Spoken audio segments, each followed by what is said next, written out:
அந்த ஒரு சொல் எங்கோ காற்றலைகளில் மறைந்து கொண்டிருக்கிறது.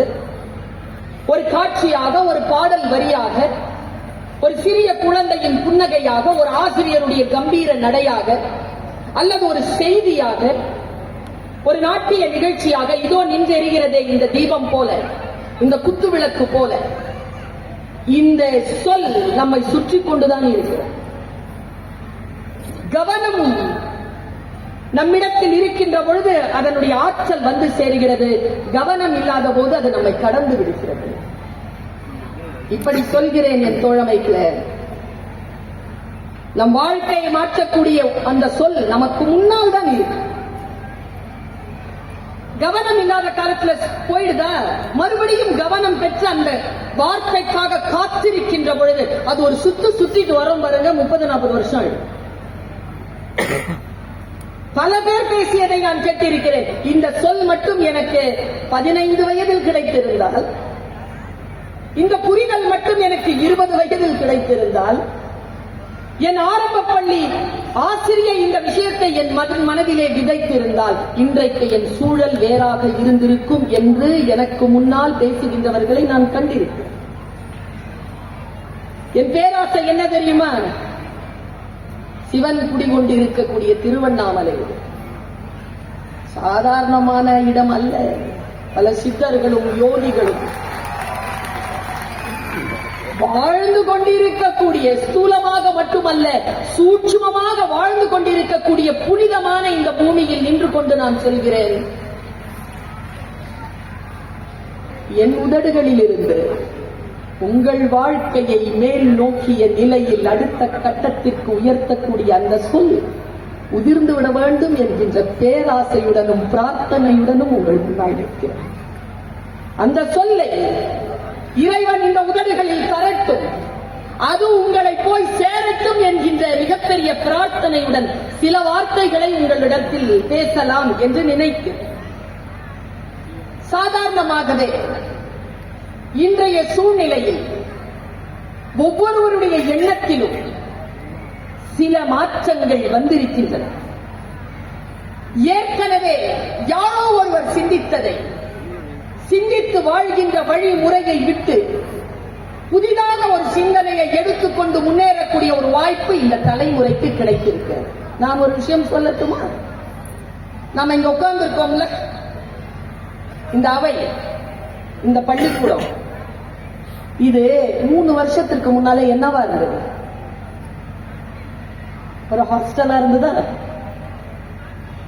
ஹாஸ்டலா இருந்த இந்த விஷயத்தை, இந்த இடத்தை, இந்த குழுவில் இருக்கக்கூடிய ஏதோ ஒரு புத்தி, ஒரு சிந்தனையாளன், ஒரு நெருப்பு பொறியில் இத பள்ளிக்கூடமா மாத்தினா என்ன அப்படின்னு யோசிச்சிருக்கார் பாருங்க. அந்த யோசனையினுடைய வெளிச்சம் தான் இன்றைக்கு இவ்வளவு பெரிய கட்டடத்தை பள்ளிக்கூடமாக மாற்றி பல்லாயிரம் குழந்தைகள் படிக்கக்கூடிய ஒரு சூழலை அந்த சிந்தனை தந்திருக்கிறது. சிந்தனைக்கு பயங்கரமா பவர் இருக்கு, சிந்தனைக்கு ரொம்ப பவர் இருக்கு. எதை சிந்திக்கிறோம் என்பதில் ரொம்ப கவனம். இப்ப கடந்த ஒரு 3-4 மாசமா இந்த கேள்வியை போற இடத்துலாம் கேட்கிறேன். இங்க கேட்கலன்னா என் மனசு கேட்காது. எல்லாரும் பதில் சொல்லலாம், தொழில்நுட்ப கலைஞர்கள் உட்பட.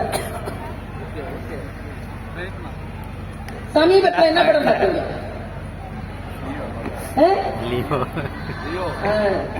பாத்தீங்களா? யாரு டைரக்டர்? அப்டேட்டடா இருக்கு. அதுக்கு முன்னால ஒரு படம் வந்தது, அதை பாத்தீங்களா? யாரு டைரக்டர் தெரியும்? யாரு தெரியுதா? இப்போ ஒரு 3 நாள் முன்னால PSLVன்னு ஒண்ணு விட்டாங்க மேல, 124 ஏவுகணைகளை வச்சுட்டு மேல போச்சு. PSLV 58. அதுக்கு இஸ்ரோன்னு ஒரு அமைப்பு இருக்கு இந்த நாட்டுல. அந்த டைரக்டர் பேர் என்ன? லியோ படம் டைரக்டர் பேர் பெருது, ஜெயிலர் படம் டைரக்டர் பேர் பெருது, இஸ்ரோ அமைப்பினுடைய டைரக்டர் பேர் தெரியல. சோம்நாத்னு கூப்பிடுறாங்க. நான் ஏன் இத சொல்றேன் தெரியுமா? முதல்ல ஒரு சிந்தனை சொன்னல, பிடிச்சுக்கோ. எந்த சொல் யார் வாயிலிருந்து வந்தாலும் எப்போதும் யார் வாய்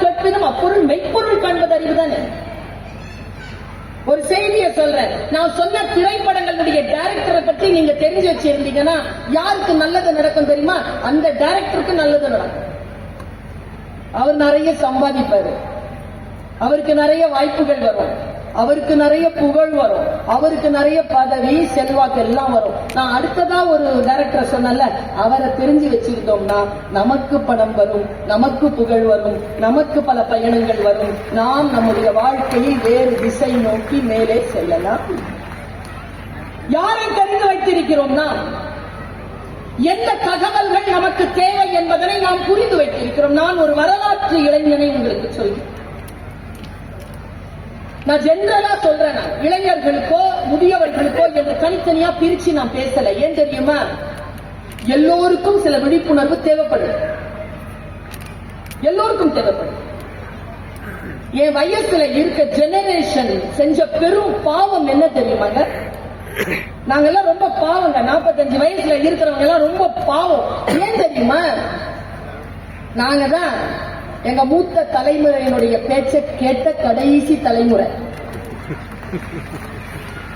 எங்களுக்கு அடுத்ததா வந்திருக்கக்கூடிய நண்டு சிண்டு வாண்டு மாதிரியான அடுத்த தலைமுறை பேச்சை கேட்க தொடங்கி இருக்கக்கூடிய முதல் தலைமுறை. இவங்க பேச்சையும் மறுக்க முடியல, அவங்க பேச்சையும் மறுக்க முடியலன்னு நடுவுல அதுக்கு பூமர்னு பேர். நம்ம எல்லாரும் பேச்சையும் கேட்டுட்டு இருக்கோம்ல. நான் யோசிச்சு பார்க்கிறேன், சில வரலாற்று இளைஞர்களை நாம் புரிந்து கொள்ளலாம்.